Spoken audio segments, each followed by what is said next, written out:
Well, moving on to the story now, Stats SA is embarking on the 4th national census since the dawn of democracy. Between February and March, 165,000 field workers will count those residing in South Africa. Well, census data is used in the allocation of local funding and helps government to know where money is needed most. This year, for the first time, you can be counted digitally. Well, legally, the Statistics Act of 1999 compels the public to respond, and there are consequences for your refusal. Well, Luqmaan Omar heads the census program for Stats SA. Let's find out what we can expect. Mr. Omar, thank you so much for joining us. Interesting that people who don't want to take part can face jail time or a fine. And I think in 2012, there were one or two people who were actually taken to the police station and were explained what the consequences could be. So it feels a little bit heavy-handed. Good morning, and good morning to the viewers. I wouldn't call it so. Every piece of legislation has some element of offences and penalties. And when the Statistics Act was developed in 1999, similar to all other acts, you do have methods or mechanisms which protect the collection of or the actual implementation of legislation. In terms of how Stats SA operates, we collect from 300,000 households per annum.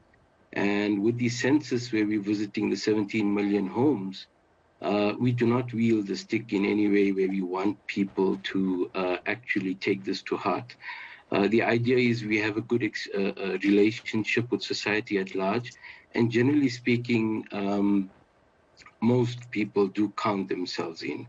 But unfortunately, you do get some people, and yes, in 2012, 2001, 1996, there have been instances where refusals have led to that.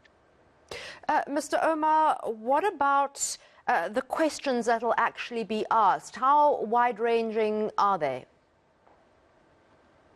Okay, so as we said, the census runs every 10 years. It's a magical process. We basically, if you think of it as a bird's eye view, we take a snapshot of the country, and so effectively to determine where everyone is and the living conditions and the social characteristics, economic characteristics, etc.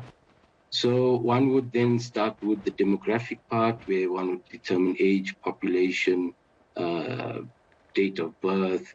One would then move on to economics, social living, household characteristics. So we would find out if you have access to services.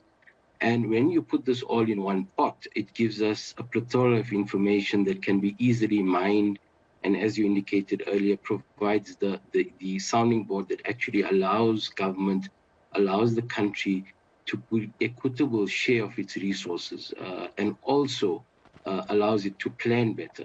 If we find children in this area and schools are short, schools will be built. So effectively, it's a stock take of the country.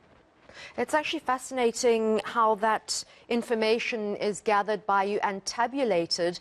The field workers who will be going out, how will they identify themselves, and how will people know that it's okay to let them into their homes? Thank you. It's a very good question. So effectively, each field worker is issued with field gear that identifies them. They have also an ID card with their picture and access to a toll-free number. You can go to the Stats SA website and confirm and verify the ID card. In addition to that, being COVID time, being the fact that it's a digital census, the primary method that we would prefer for those that want to be counted, not necessarily face-to-face, would be via alternative methods, be it registration online for web or telephonic collection. And in that way, we suggest households put in their details on our data-free, it's free to use on any platform, getcounted.statssa.gov.za. And one could easily identify, load the information, and people can do it at their leisure, the actual enumeration process. If you have not concluded on that, then field workers will be coming through to assist in the face-to-face process with all COVID protocols observed.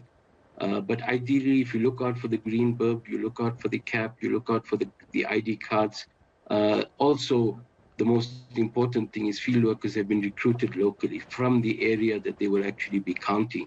So they know gatekeepers, they know the community at large, and also it will assist in giving comfort to households as they share the information and they are counted.